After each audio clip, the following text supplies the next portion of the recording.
Viral এই Korean লাভ tree দেখার জন্য আমরা প্রায় 3 ঘন্টা ড্রাইভ করে গিয়েছি আর ওখানে গিয়ে আধা ঘন্টা হাইকিং করেছি। তো এটা খুবই ফেমাস একটা জায়গা, এখানে অনেকেই আসেন, কিন্তু ম্যাক্সিমাম যারা আসেন সবাই কিন্তু কাপল আসেন।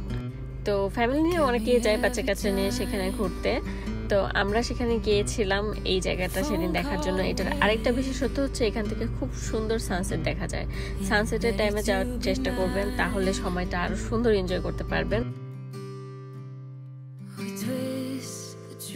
এই গাছটার বিশেষত্ব হচ্ছে এই গাছটার একটা ডাল আছে যেটা অনেকটা লাভ আকৃতির, আর এটার সাথে অনেকে আরেকটা লাভ অ্যাটাচ করে, যেটা হচ্ছে আপনার ফেসবুক গুগলে সার্চ করলে আপনারা পাবেন। ওইটা হচ্ছে আপনার এডিট করে তারা লাগায়। আমরা প্রথমে ছবি দেখে ভেবেছিলাম যে ওই রকমই হবে, কিন্তু একটু ডিফারেন্ট হয়েছে। যাওয়ার পরে দেখলাম যে শুধু একটা ডাল লাভ আকৃতির, আর বাকিটা হচ্ছে পুরোটাই এডিট ছিল, কিন্তু এটাও কিন্তু দেখতে খুব সুন্দর ছিল। তো দেখেন মাশাআল্লাহ সেই সুন্দর সানসেট হয়েছে। আশা করি আমাদের আজকের ভিডিওটা আপনাদের ভালো লেগেছে। আল্লাহ হাফেজ।